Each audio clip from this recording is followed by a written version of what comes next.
Well. Good afternoon. We are in the studio at Believe Radio. You have tuned in to The Eyes of the Content Soul with Sister B Mellow and my co-host, Mr. D. Ego, the Doc. And every first Saturday of the month, we come with to you the Cafe Le Blue Lounge, where you will hear the artist talk and my co-host for that particular show is Brandon Rosinity. So every first Saturday of the month from 2 p.m. to 3 p.m. However, we showcase musicians, poets, singers, dancers, film producers, authors, comedians, gospel and R&B rappers from around the Bay Area to across the globe. They share their creative process and their lived experience. On the other part of the corner, you could tap into Why I Dream. We highlight and honor the inventions and creative work of brilliant minds along with the geniuses from our past. We are preserving African American history and culture and keeping our legacy alive. On the third part of the corner could be She Who Believes Takes Off the Mask. This is where you will hear from individuals sharing their personal testimonies to what the Lord has done and is doing in their lives, which is inspirational messages. We are, excuse me. Also, we are highlighting golden life affirmations to impart healing medicine in the brilliant minds of today. Every second Saturday of the month is the Medicine Hour with Mr. George Pearson. He is the founder and producer of Education is the Best Medicine. This is where we believe building a better tomorrow starts with us. Topics we cover: health issues and concerns, healthy eating habits, education, financing, and politics in the African American community. We believe taking care of our temple, mind, and spirit is essential to having mental wellness, healthy eating habits, and knowing that healthy eating leads to a healthy way of thinking. Every third Saturday of the month is the Education is the Best Medicine, as I said before, hosted by the founder and producer, Mr. George Pearson. Education is the Best Medicine is a 501c3 nonprofit charitable organization, which is a community-based, health, educational, advocacy-based, and a resource-based organization that uses public media resources, radio, newspapers, and church-based community health fairs to provide information and education. We believe the vision of seeing things yet unseen, bringing light to a very dark world. So every fourth Saturday of the month is the Lights Out Straight Talk Youth and Young Adult Radio Show, which you are tapped in today with my co-host, Mr. Diego, the Doc. However, every fifth Saturday of the month is Community Voices. This is where we bring individuals that will come in and talk about reentry and our mental wellness. We have a new program that we're going to be bringing to you a little bit down the line. We'll let you know about that. But today, I'm grateful and thankful to have this opportunity to be in the studios with these giants. The giants in community is so important to us. We are here to make sure their stories are heard and told, and just to uplift who they are as individuals. Today's theme is called Ground Zero, Community Champions. So I am going to let the Doc introduce our guest on today, and you can go ahead on, brother. Introducing to everyone watching today. Hello, saludos. You're in for a treat.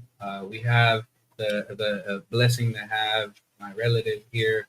I know him as OG Rev. OG Rev. OG Rev in the house. Know him as Reverend Harry Williams II, book author, music artist, Reverend.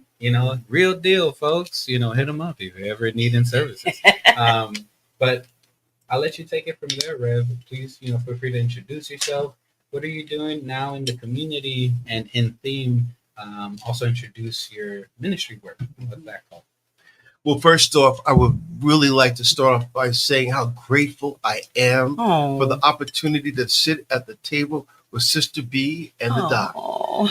This is a wonderful way to spend a Saturday, and I'm just amazed I didn't see this side of your lives. Oh wow! So this is really kind of a beautiful surprise, and I want to thank you You're for this welcome. opportunity. So many times people ask me how I became involved in urban ministry because I went to I went to college late in life. Mm-hmm. My dream was to be a traditional pastor. After I finished college, I was told by my pastor, if you really want to do the work, you need to go to seminary school. So that was another 3 years that I studied full time to get my seminary degree, my Master of Divinity degree. Mm-hmm. When I came out of seminary, I worked at a church in Modesto, and I'm always thinking I'm going to be a traditional pastor. Right. So in 2002, a friend of mine who worked at a small Christian college in Sobrante Park said, hey, there's an opening here for an adjunct professor. Would you like to come up and be a part of the team here? This is an urban ministry. And she said, I think you'd be good for this. Wow. And so I moved to Sobrante Park, which at that time was one of the hottest hoods in the whole city. Mm-hmm. Drug infested, bodies laying in the sidewalk. Jesus. It was just a very difficult time. Yeah. And one day I was oblivious to that. Yeah. I was teaching at the school, and one night I gave the students, I was teaching an evangelism class. I told the students, you guys take a break, I'll come back. We'll come back in 20 minutes, 15 minutes. And everybody left except one person. And the young man looked at me and he goes, where are you going on the break, Professor? I thought that was a little invasive, but I mean, I'm a grown man. I said, well, I live about a block from here, 2 blocks away. And he said, how are you going to get there? I said, I'm going to walk. He said, don't walk it. Oh, wow. He said, whatever you do, don't walk it. Because I've got a car. I'll drive you. And I thought, this kid is, what's his problem? Right. I've lived in Harlem in New York City at the height of the crack epidemic. I lived in Brooklyn, New York, in East New York, one of the most dangerous areas. And he's telling me, I'm here in Oakland, there are palm trees and freshly cut lawns. How dangerous could it be? You're fresh to the soil, right? Yeah. Fresh to the soil. All right. I didn't know. So that Friday night, I'm laying in bed watching television, and all of a sudden I hear gunshots outside. And I'm not talking about 1 or 2 gunshots.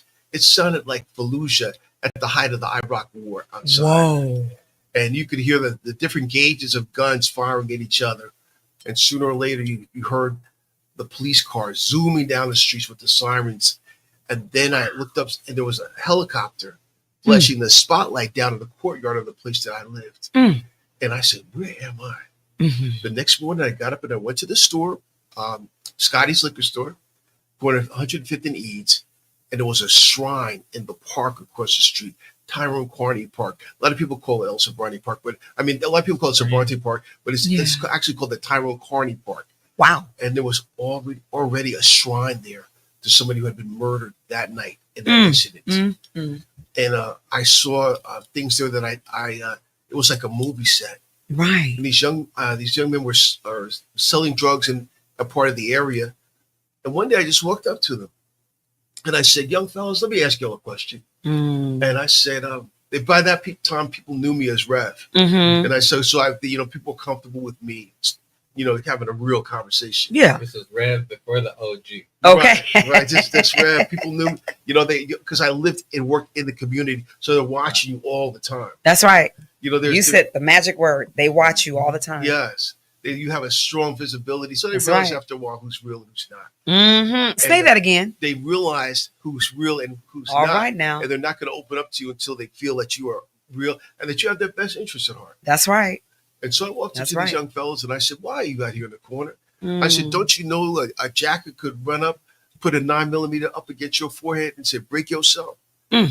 Or a police officer could come here, an undercover cop, and take you away, and your kids wouldn't see you till they're in adulthood. Why are you out here? And to a man, they said one thing that shook me. They said, this is the only way we can put Pampers on our babies' bottoms. Lord have mercy. They said, we have criminal records. They said, I can't go to Best Buy and get a job. I can't go to Target. This is the only way that I can make money. And so God began to work with me because the traditional idea that I had of a pastor, driving a Benz, being in a traditional church. Because you said traditional pastor. What does that mean? Because when I hear it, I'm my dad was almost a priest, with the collar and everything. Oh, He decided to be a father of 5. But that's another story. Yeah. But what is a traditional pastor in the sense of when you say that? Well, the traditional pastor has a congregation, a flock that goes inside of a building, and he or she might never come outside.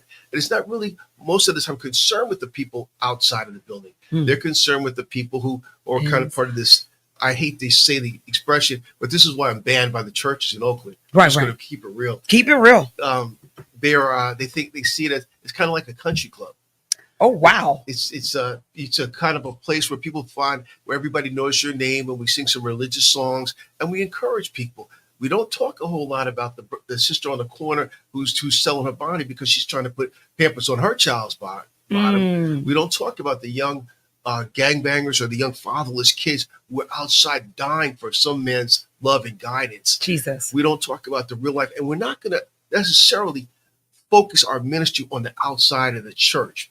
A traditional pastor is respected not for his passion and commitment to go out to the community and reach people who might maybe feel unreachable, but by the wheelbase on their automobile and their zip code. And so the church has become very far removed from the community because at one time the pastor used to live in the community. When I was growing up, they'd have a building right next door to the church called the parsonage. And so if you got in trouble at 2 o'clock in the morning, you knock on the door and the pastor's going to answer. Now the pastors live miles away in the suburbs in a gated community, and they come into Oakland or wherever, Stanley or Richmond or San Francisco, the hood, once or twice a week, and they do service and send my pastor. Wow. To me, that's a traditional pastor. They don't really ever have to get their hands dirty, and they make a lot of money. Ooh, Lord have mercy. So the outreach ministry being outside, OG Rev being outside, that's Pastor Larry and you. To me, that's what I see when you just made mention of that. That's the same thing both of you do, is you work with the congregations outside.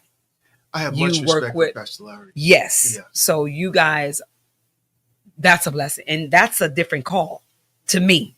So God placed you special for that part. To me, that's just the way I see it, and the way I feel is that it takes a special individual.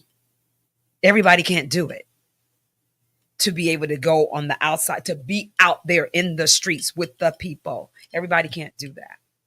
So thank you for sharing that. And then I wanted to ask your upbringing. Where I know you said you lived in New York, Brooklyn. Right. So that was all of when you were a little kid. Yes. Growing up, what was your desires? What the direction that you thought you were going to go in your life, and who mentored you, and who shaped you, and gave you the foundation? Oh my goodness! I was talking about my father yesterday. Because give kudos out to him, and do kudos out to the family. We can't be on this radio show and don't give kudos now. Yes, I was talking about my father. I was in a meeting with folk yesterday, talking about the need for us to be generous. When I was a little boy, I'm going to say this. I was on a radio show with Tiny Gray Garcia, one of the community heroes in East Oakland, and she does a great work in the community at grassroots level. She'd be a great person to be a guest on the show. We'll get her on.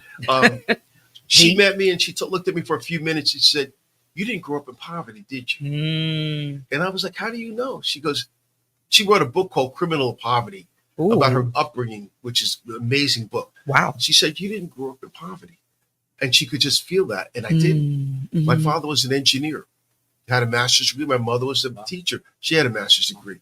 I was the only child. I would go to my father and say, "Daddy, I want some comic books." My father would put me in his car, take me to the store, get me the comic books. I need toys. Daddy, this new toy came out.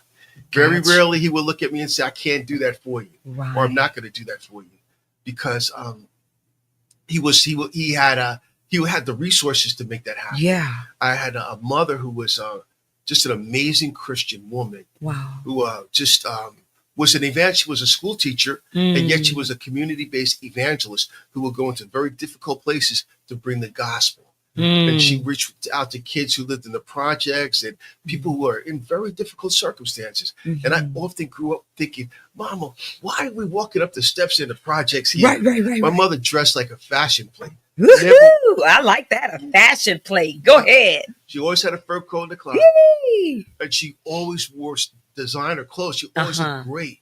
And here we are walking up this darkened steps in the project, trying to go to somebody's house to get their parents to allow them to take her to summer camp. Wow. So that was that. My upbringing was the fact that education was revered. Mm. As a younger person, I didn't, even though you might have the best upbringing, we lived in church. Especially my parents broke up when I was young. My Okay. mother was a staunch Christian. Mm. You could have sent our mail to church. If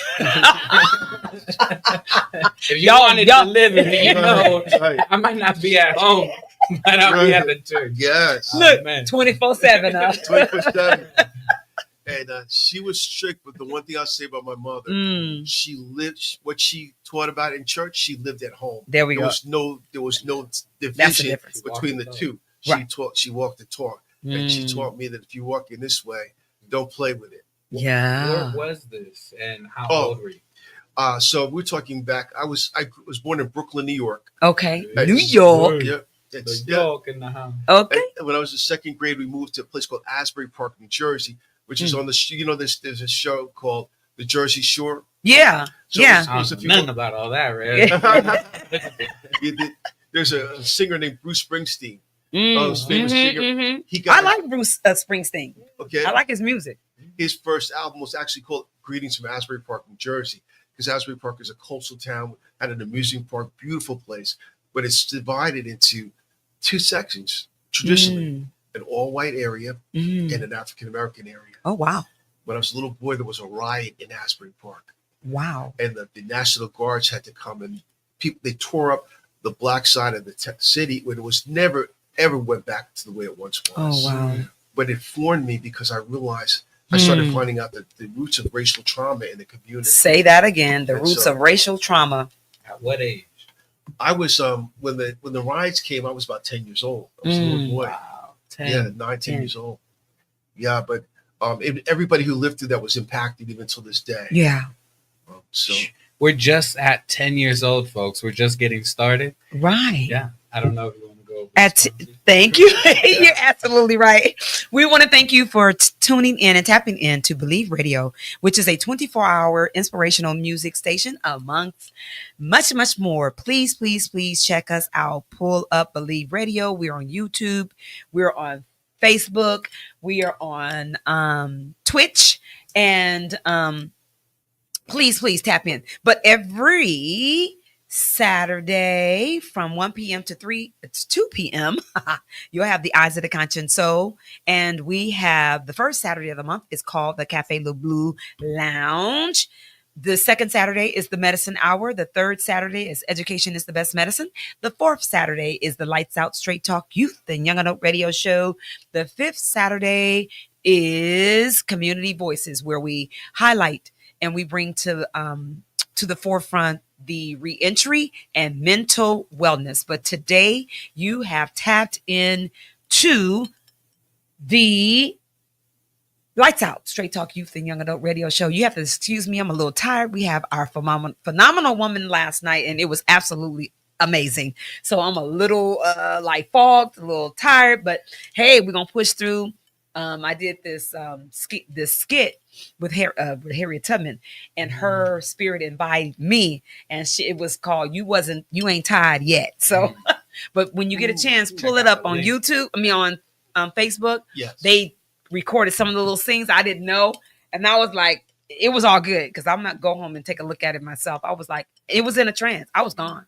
There was a spirit. That she took over as usual, and I'm known for doing Harriet Tubman's skits, and it's off the cuff. It's her embodying me and sharing what she wants to say. So it's amazing that I'm grateful yes, that when we say ground zero, community champions, yes, that's what all three of us do. And I'm grateful to be in this space with you guys, because I don't take it lightly of people's lives and their stories. And as I shared last night, your story, good, bad, ugly, challenging, is the only thing you're going to take to the grave. You're not going to take your house. You're not going to take your car. You're not going to take your money. It's your life. So to be able to have this opportunity to, in such a time as this time, it's like, I thank God that you brought special people to me to be in the midst. And every day that I live my life now, I don't take it lightly. It's because it's like, it's special. Yes. I get to meet special people. And to, like you were saying about your father, excuse my tears, my dad and my mom, they were the owners of Wendy's Cheesecake Bakery in San Francisco. They were amongst 4 of the oldest African-American businesses in the city. However, my father always told us, it doesn't matter if a person come in there with a penny to billions of dollars, you better treat them all the same. And that's been my motto. I've been trying to do that. And sometimes I fail, but I ask for forgiveness. And it's always reactionary. It's not me just intentionally doing something. But however, thank God that, he's been working with me with that. And, but the thing is that this in Adam and Curtis, this is a blessing. I truly, when it says Believe Radio, to come from underground, which I started with. All right. Underground in the Bayview in San Francisco, and then coming over to Oakland to go on, oh my Lord, why my mind just went a blank. It was with the Woods. I can't even think of it. It's just, it'll come back to me, but it was AM, FM, and the internet. And then I went to one of the young ladies that they trained in Yale Radio, and now on Believe Radio. Right. So, I've been doing this for over 30 plus years. So I'm grateful and thankful to have this opportunity to share many of stories of people's lives. But just to tap in back to what you were saying about community, about how your mom was herself. Yes. But she was true to her call. Yes. And that's always coming back with the call. The work that you both do and how you are ground zero community champions, how you move the community, nothing but respect. Nothing but respect. Go ahead. And, thank you for the listeners tagging along or jumping in. You left us off at 10 years old. At a moment in time in your life. And since we've had the privilege to work together, I kind of, have preview a couple of pieces of the story. Yes. But we were talking about, as a young person, what you were dreaming and visualizing yourself. Because I know a little bit about a stage, and I'm not going to call it a phase because it's stuff that you still work on, your artist side. Yes. But before you became a reverend, you became someone else. You had a other name, but from 10, how did we get to that? And you might talk a little bit about your hip hop. Well, when I was about 13 years old, my cousin gave me a book by S.E. Hinton called The Outsiders. Oh, wow. Which later became a hit movie starring with the. That's what I've been saying. When you said that, I was like, I remember like a movie or something. Yes. And the book floored me. It was like one of those you can't put it down books. And then I found out that the author of the book was a 16-year-old girl. Oh, wow. And so when I found that out, I said, you know what? If somebody 16 years old could write a book, I can write one. Ooh. And so I stopped. My dream was to write a book. And I wrote a novel called Secrets Donnie Never Told. Whoa, say that again. It was called Secrets Donnie Never Told. And so I found out how to present a book to a publisher. And so I wrote a letter to S.E. Hinton's publisher, Dell Publishing, which is a major house at that time. And somebody read the letter. And it turns out they were from near my hometown. They were from they grew up 5 miles away from my home. Look at that. And they read that letter. And they said, make some revisions on the book and send it back. Wow. So ultimately the book was not published, but it told me that the possibility was there. That, if you kept working at it. And so one day in my high school years, I was 1977. I went to visit my cousins in New York, in East New York. I was walking down the street, and there was a park at Van Sicklen Avenue and Linden Boulevard. And this guy had 2 turntables outside. And he was going from switching a record from one turntable to the other. And people were doing the hustle in the park. Yeah. And he was okay. This was 2 years before the Sugar Hill Gang. Nobody had even dreamed of a rap record at that point. Wow. And I expect, and he was talking to the crowd, and people were dancing, and And I said, I looked at my cousin and said, what is that they're doing? And he goes, oh, that's the new thing. And the new thing was hip hop. Whoa. Live 77. 1977, there was no such thing as a rap record, wasn't even thought of. Wow. And 2 years later, I was at home and I turned on the radio and I heard these voices over the Chic beat Good Times. And they were just talking. And then I thought it was a radio DJ, and sooner or later the music would just come in, but they just kept talking. And everybody was talking about, did you hear that? What did they talk? And that record, if you remember, it blew up worldwide. And that was the beginning of my hip hop career. Wow. I said, if they can do it, I could do it too. I can do it too. And I got the name Mr. Freeze. Mr. Freeze. Mr. Freeze. Okay. Yeah, Mr. Freeze from the cartoon character. I was a big comic book fan as a kid. Wow. Mr. Freeze was the coolest villain. Hey. Yeah, so shout out to Pops for buying the comics. There we go. Yes, Mr. Freeze. Right. And so I realized that I wrote to Sylvia Robinson, who was who owned Sugar Hill Records, which was the major label at that time. And I told her what I wanted to do. I had an idea to do something serious with hip hop. Back then, it was all fun and partying. And I said, somebody will one day make a serious hip hop record, and it will change the whole genre. And that's all I did. I wrote serious hip hop songs in a time when that was not heard of. And I wrote her this letter, and she said, "Come and see me." Whoa. Opportunity. Yes. Come on. And so I remember walking down the street, going to Inglewood, where they recorded, where she was at, and walking down the street, and a Cadillac rode past me. Whoa. I looked, and it was Big Bang Hank from the Sugar Hill Gang. Wow. And I said, "Oh, this is amazing." And I got a chance to meet him, talk to him, and her son listened to the tape, and he goes, "I don't hear it." And so that disappointing. What it told me was I had needed to move to New York City, back to New York, if I was going to pursue this, and I did. Wow. Wow. How old were you at that point? At the time I moved to New York City, I was 20 years old. 20. Flash forward 10 years. We're just getting started. Okay. Straight out of high school, before the college years, still not even thinking about becoming a reverend. Nowhere near. All right. What? So, all right, you're a book author. Right. You're a hip hop artist, 77, East Coast, go back into the hood. And there's what's the pieces? How did that happen? Yeah. So when I moved to New York, hip hop was based in New York. And so I got to know a lot of the foundational figures like Africa Bambaataa and Cool DJ Herc, the godfather of hip hop. And I'm still friends. Come on now. With Africa Islam. They call him something. He was the first radio. I shout out to Africa Islam. Yeah. He was the first hip hop DJ ever to be on the radio, have a radio show. You heard it on Believe Radio. You heard it on the Eyes of the Conscious Soul with the Doc and I. And so I put on Facebook a few weeks ago, I'm trying to go to Selma, Alabama, and I need folk to kick in to help me be on this journey. Right. And one of the people that wrote me was my friend Africa Islam and sent money. So look at that. Yeah, and that was recent for the what was going on in Selma? It was the 60th anniversary of the march on Kenzie, of course, the Edmund Pettus Bridge.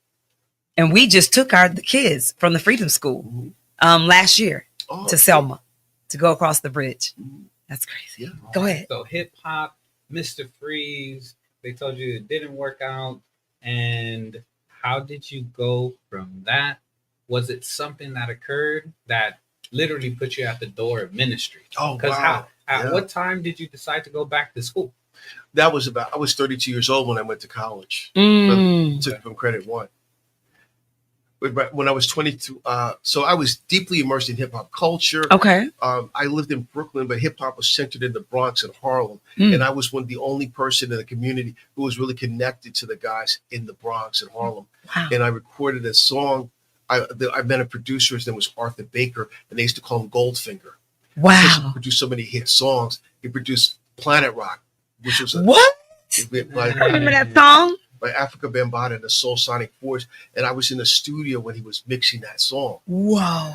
And I was just, I'm listening to it come over the speakers, and I said, "There's never been anything like that." I said, "That song is going to hit so hard," and it did. So he signed me to it. You never know people's lives and their stories. That's why it's important to share. I'm sorry. Go In ahead. the room. Yeah. So he signed me to Streetwise Records, which he owned. Wow. You know, so I was finally signed to a record label. He believed in my gifts. He produced 1 million hit records, and he signed me. Fast forward, when I was 23 years old, my dream was to be a hip hop star. Yeah. And I felt like I was well on my way. Some of the people I started with, like Daddy-O, shout out to Daddy-O. Okay. That's a Sonic. He's from the community, and he might be listening to this. I will Right. send it to him. Please do. And so I figured this is going to be, this is going to happen. Hmm. But one day somebody told me that Jesus Christ had a plan for my life. Oh, watch yourself now. Come on. And they said God loved me. And I was headed toward a darker path. Yeah. Beside I understand. He was Believe rapping from me. the chest, folks. Just saying. Yes. Ooh. You could see me in the most dangerous parts of New York. I had no Whoa. fear. That I had no fear of being in the most dangerous parts of New York. And I started connecting with some dangerous Yeah. people. No, I believe it. And so this person told me that Jesus had a plan for my life. Mm. And he loved me, gave himself for me. And if I submitted my life, he would not only be the Lord of my life, but Watch give me yourself. my life direction, which everybody wants their life to have meaning. Yes. Everybody wants to know that somebody, somewhere, some guiding force can show them how they can get the most out of their life. Mm. And so they said, say this prayer with me. And I was laughing inside. Right. I grew up in church, and I probably knew more about the Bible than they did. Right. But something became real to me that night that had never happened. It was like there was a giant pair of hands on my shoulders. Woo. And it was raining outside. And just as I was getting ready to make that decision, there was a huge blast of thunder. Good Lord. I had a cousin who was in the house. He ran up the stairs, opened the door, and he said, "You all hear that?" And he looked at me and said, "Oh, what are y'all doing, Harry?" To my two cousins. Because he knew there were people, my two cousins were people of faith. Oh. And he knew that, and that was not, I was the last person you could think we could. And they said, pray this prayer with me. I said, Lord, I'm a sinner. Come on. Come into my heart, take away my sins, and be the Lord, the boss, the shackle of my life. Woo-hoo. I surrender to you. Yes. I had no idea what was going to happen. My God. That night on. No idea what would happen. Yeah. But I looked at myself in the mirror that night. I looked different. Yes. Wow. And that was me. So I remember going out to talk to the homies because they used to hang out at this club. Yeah. And I said, they came out. We were talking, what's freezing? We ain't see you in a minute. What happened? And I said, man, I made this decision. I remember the shock on their face. Yes. I made a song that's going to come out of my next album called What You Need Is Jesus. Whoa. And I told the story of how I went to them and they couldn't believe they couldn't believe it. And so they said, you'll be back out here with us in a week. You had an emotional experience. A week went by, 2 weeks went by, 3 weeks, 3 years. This summer will be 42 years. Wow. Whoa. Yes. Congratulations. Oh my Lord. Wow. Amazing, man. Yeah. That's amazing. Go ahead. I'm sorry. Yeah, no, I was just gonna say, and right now we are located in Oakland, working in Oakland, serving the community in a couple of different spaces, but predominantly in East Oakland. East Oakland. So we've gotten to the place in time. Yes. We already had this amazing and wild experience. College. What made you decide? And I lean on that just in case if there's folks, because you did it for me. That's right. You did it for me. I met this man 5 years ago, and he was just like, Diego, it's never too late to go back to school. And I said, I'm gonna think about that, Rev. I'm getting close to it. But for anybody else that's listening, that might say, hey, I've gone through some phases and stages in my life. School. What was the thing that made you decide, and how did you get there? For someone who might be listening. You never know how the words that you say might impact somebody. And I remember sitting in my friend's living room years ago, and his girlfriend was talking to me about my life, and I told her both my parents were educated. And she said, that's odd.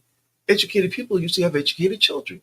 Wow. And that was kind of out there. Yeah, I mean, I wasn't educated. Right. But it stuck with me. And one day I was in a street corner talking to somebody, and they said, you should go back to college. You should go to college. And I said, I'm too old.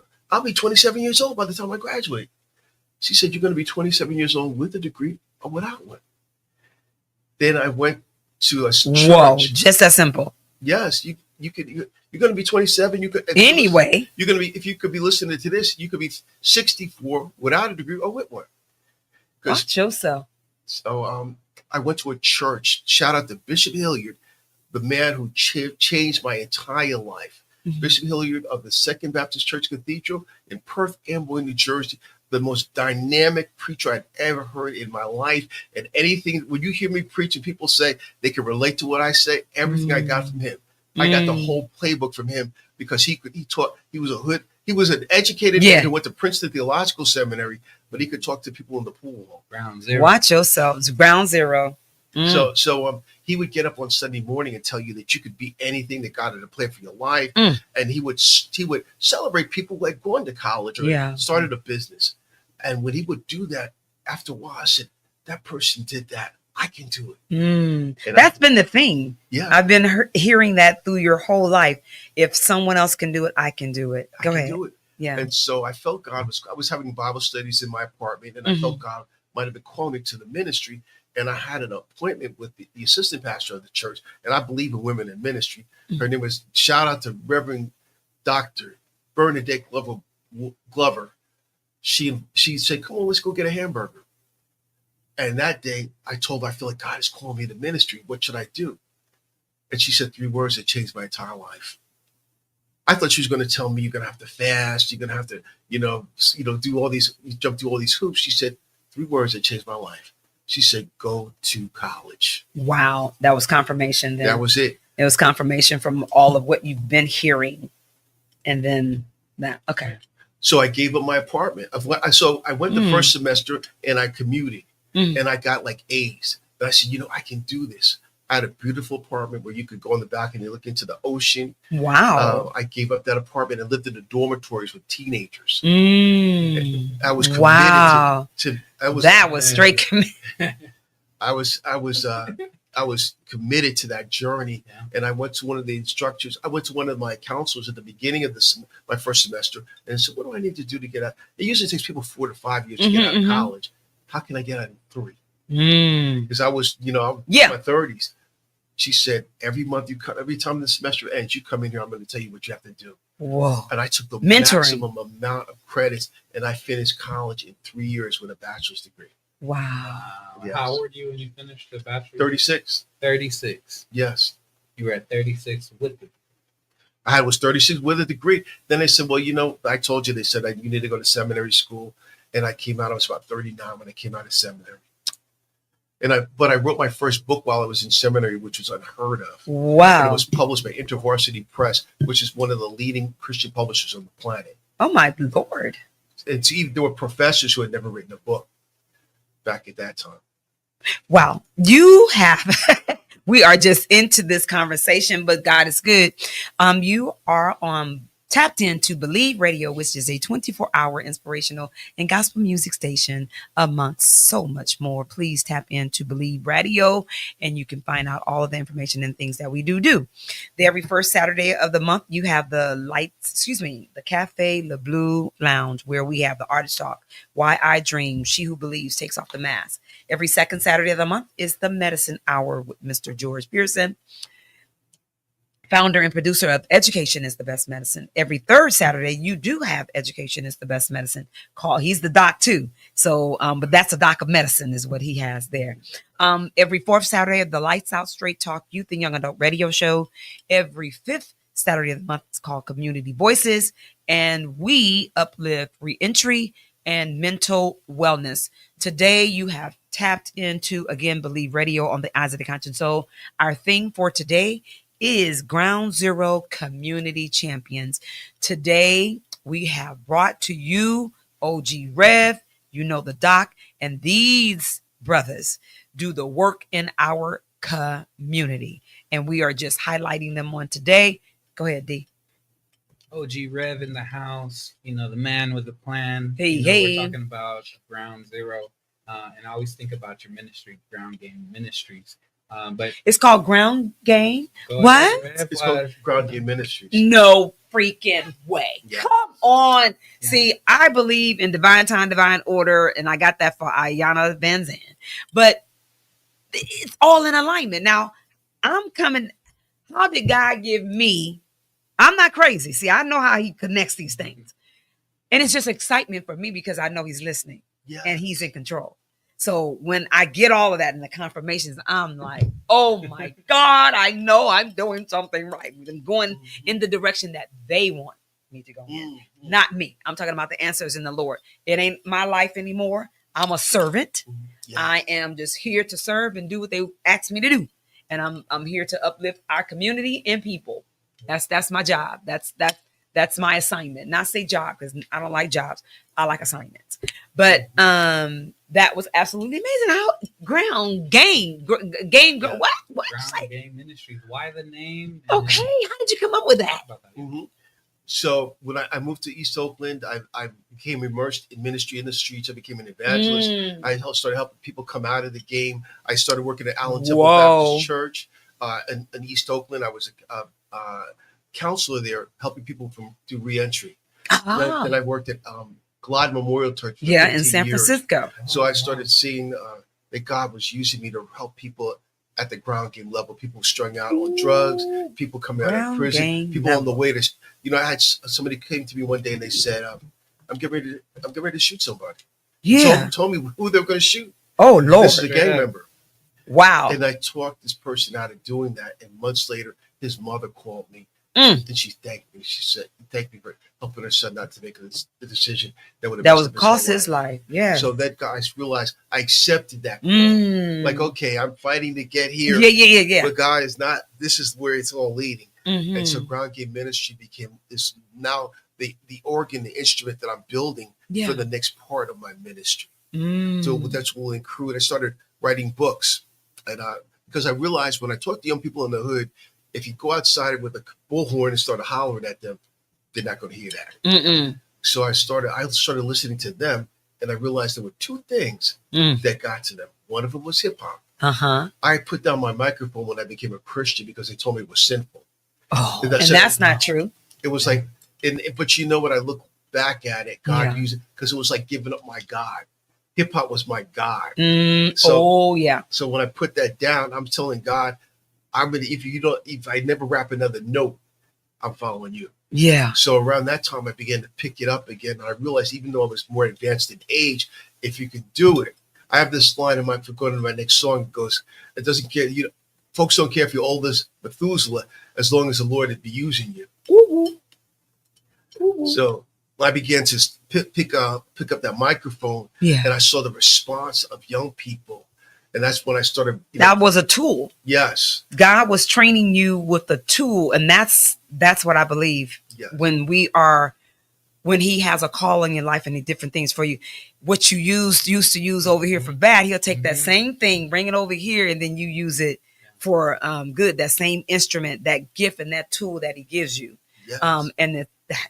Wow. Yeah. Okay. You thought you were gonna grow up and be Mr. Freeze. Come on. And then here you didn't know OG Rev was on his way. Come on, D. If God would have answered that prayer years ago, my whole hip hop career would be dead by now, because there's nobody. I can't think of anybody, one of my peers, who's really able to succeed at that level. Yeah. Because their run is over. God made it so that my name didn't become saturated. People didn't know me, and so now I began to figure out who the most successful rappers were in the Bay. I met Mr. Fab 12 years ago. Mr. Fab is, some people call him the mayor of Oakland, de facto mayor.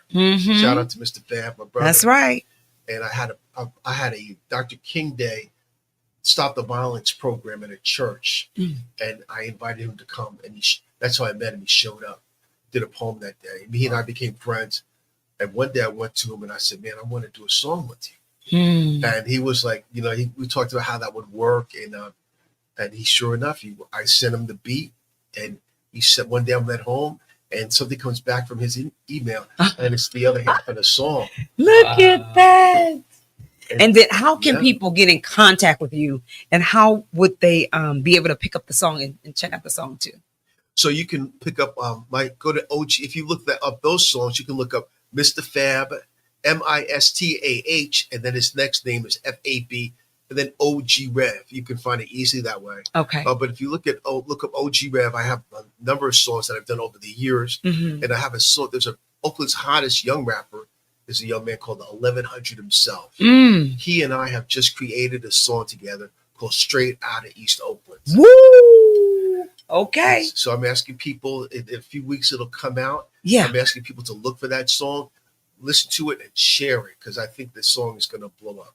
Whoa. Straight out of East Oakland. Straight out of East Oakland. Go ahead. And, as you mentioned that, I'm actually looking at one of your books. You were mentioning that you authored, wrote, published a couple of books. I'm looking at book 3. This is your newest one? Yes. And, I don't know if you want to tell us a little bit about and what's up with the title. So so when I was I was talking to young people. I realized, first of all, that they all listen to hip hop. The second thing I realized is many of them read urban fiction books. Oh. Everybody had read The Coldest Winter Ever by Sister Soldier, or a book called True to the Game by Terry Woods. The older folks had read Iceberg Slim, Donald Boynes. So everybody was familiar with that. I said, you know what? What would happen if I wrote a book and put a faith message in there and called it Straight Out of East Oakland? And so I wrote a book called Straight Out of East Oakland in 2008.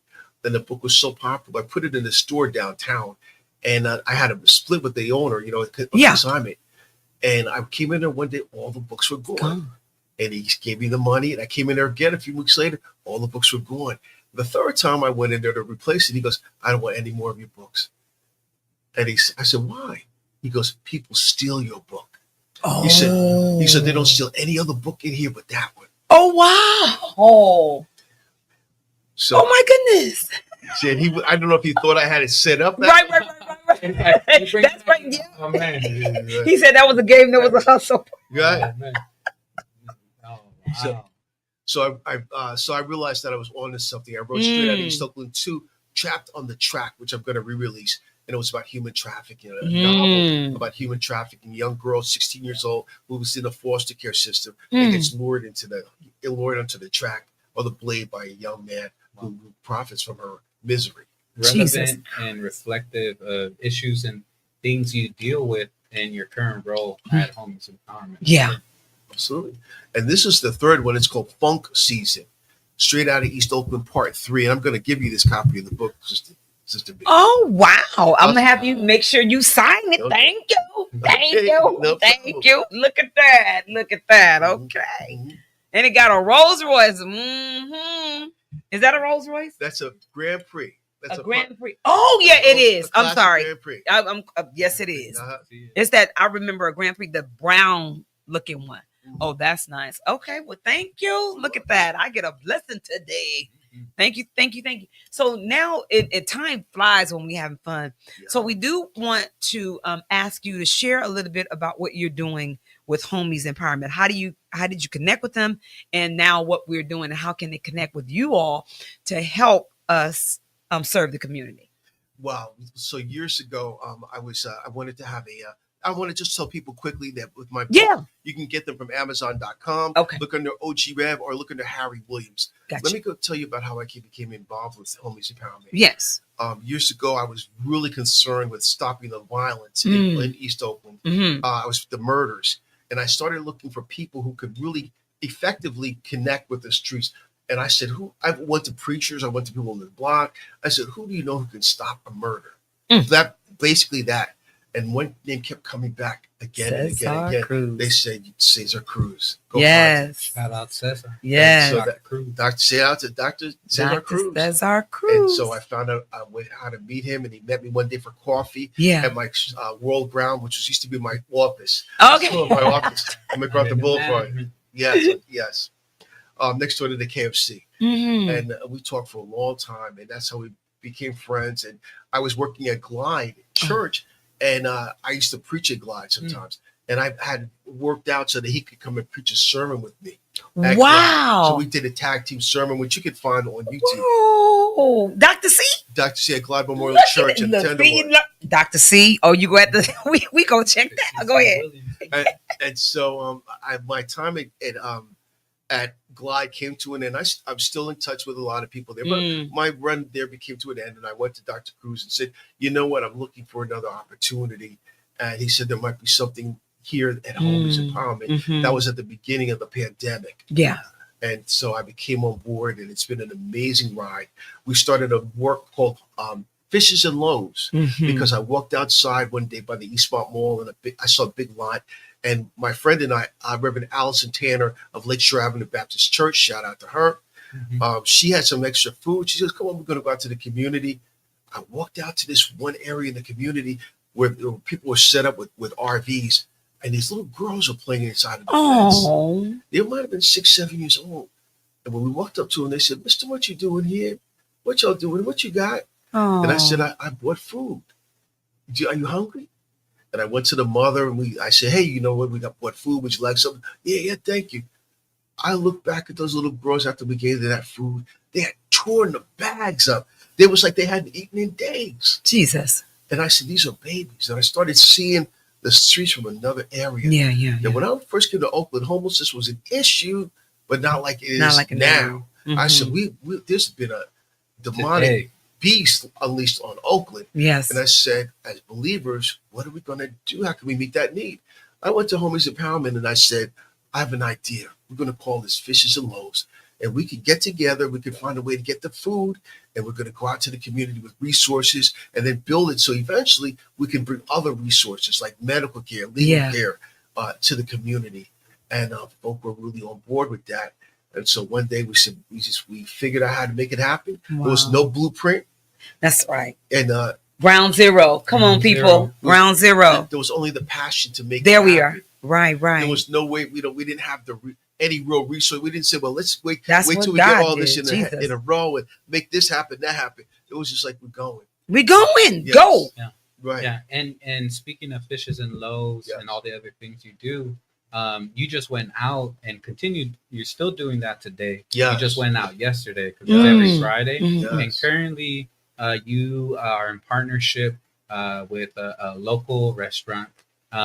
You all distribute 100 hot meals. So you pick them up prepared. That's right. You put a produce bag together, waters as well. And then you take a small team out to the encampments and you meet them where they are. And then you distribute these meals. I know the goal that you have with the team is to distribute within this year 2,200 meals. How can one get involved? I know to pull that off, it's about $800 a week. Wow. That's what it takes. Everybody else, puts in the work and donations through local partners, such as Planting Justice that donates produce and all the other folks, even our animal relatives, folks in the encampments who have pets that are, their family, right? As we mentioned and shared, even you all in the team, such as Yolanda, have been able to acquire animal food, pet food, to be able to take and sustain our folks. So, what's a good way, or how can folks get involved to support the efforts you're doing? So you can write to Homies Empowerment. I'm going to shout out to Diego, also known as Doc, who's the head of the volunteer work at Homies Empowerment. How can they reach you? I appreciate that, Rev. Well, if you want to reach out Homies Empowerment, you can always go to homiesempowerment.com. If you want to get in contact with volunteering opportunities, just go to the volunteer page. If you want to support the work, bless the work financially, you go all the way to the bottom to help support the work happening at Homies Empowerment. And particularly, I always like to add, also send an email. You'll see the contact emails there. Send a message to Rev. Check up on them within like a month from now. Send a message, a prayer for the group. It's a lot of hard work and hard work to do this every week. But Rev is one of the folks that I've seen consistent. He was talking about since the pandemic. It's 2025, folks. He's been doing this not just for that time, but many, many years.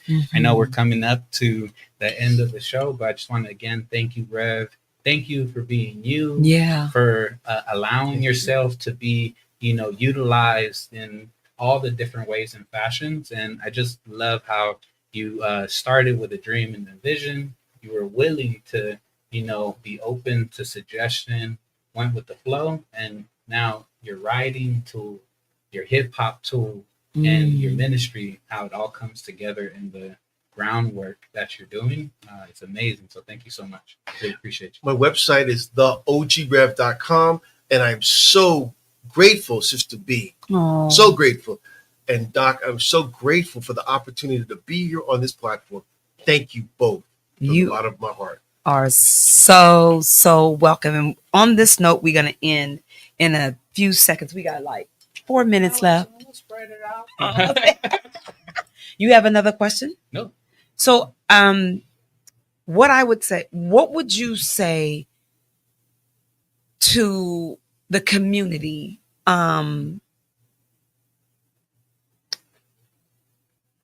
We talked about believing, because this is what we are on. We're on believe. And you said, Yes. if they can do it, I can do it. Right. If someone is sitting and they're in a funk, Yes.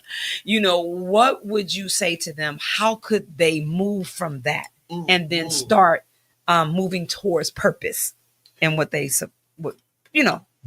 Well, there's a scripture that says, he that cometh to God must believe that he is, and that he is a rewarder of those who diligently seek him.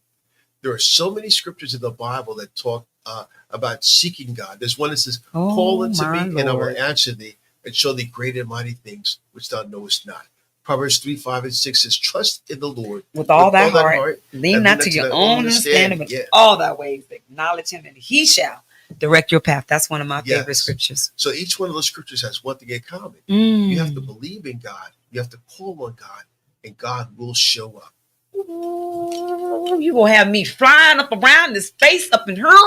Thank you so much. Oh my God, the ancestors are here. The Lord is here, and I just hear. I tell people all the time, when my mom was in the casket and we was getting ready to bury her, I heard her say, go. She just kept in the spirit, go. Just do it. Trust God and go. And we've been doing that. We do a prayer line, every first Sunday of the month for women. And it's just, we have them, we send it out to everybody, have them tap in. It's just encouraging them, affirmations, just taking out 3 to 7 minutes of your time, and just, we love on the women. So, the word go and seeking God, it is so important, especially in times as this. Yes. And we are in a unstable time. Yes. And this is the time God said, you need to seek me, seek my face. And oh my God. Okay. So I was tired coming in, but now I have been rejuvenated. So I am so grateful again. You have tapped into Believe Radio, which is a 24-hour inspirational and gospel music station, amongst much, much more. Every first Saturday of the month, the Eyes of the Conscious Soul brings to you the Cafe Labu Lounge, where you can hear the artist talk, Why I Dream, She Who Believes Takes Off the Mask. Every second Saturday of the month is Mr. George Pearson, which is the Medicine Hour. Then you have the third Saturday of the month is Education is the Best Medicine. And then the fourth Saturday, which you are tuned into the Eyes of the Conscious Soul with the Lord have mercy, the Lights Out Straight Talk Youth and Young Adult Radio Show with my co-host, the Doc, and we have the Voice, the Doc, and the Prince of Hearts. But shout outs to them. We're sitting in. They're not here today, but we want to say doing the work. He doing the Doc. Look, y'all gonna get it. Doc is doing the work. And every fifth Saturday we have Voices That Care, and we highlight reentry and mental wellness. So, leaving on that note with the mental wellness tool, what would you say? What word could you give someone for empowering themselves with some peace? That reminds me of how y'all kick off Fishes and Loaves. So if you want to start it off with the one look at word. that. The word peace is. There was a scripture that says, "I will keep him in perfect peace, Whose whose mind mind is is stayed stayed on on thee. me." Prayer can bring peace in the midst of the storm because you're connecting on to somebody who is greater than the storm. At the beginning of Fishes and Lows, we join hands and we pray because we know that we're facing dark forces, we're Yeah. going to dangerous areas. We Mm. need the spirit and the cover of the Almighty God to overshadow us. If you might be listening to this and you feel that your prayers have not been answered, Yeah. wait on God. Mm. The one thing I found after 42 years of being a Christian is it's not magic. Come. God hears you, but sometimes you have to wait and keep the faith. Wow. Well, you all have heard it here. I hope that you have a beautiful rest of your weekend. I'm going to try to go get a little rest. But any parting words, Doc? And we gonna close this baby out. Yeah, thank you. Appreciate you, Rev, for being here today. My parting word would be trust. Let's trust the process. If you don't see it right in front of you, believe that it's on its way. If you're experiencing a hard time, take a deep breath. Look within. Experience the things that you need. Trust that everything's gonna be okay. Wow. Signing out. And today's thing was Ground Zero. Woo, community champions. And you both are champions. And thank you guys for taking out time of your busy schedule. God bless you all. Have a good day.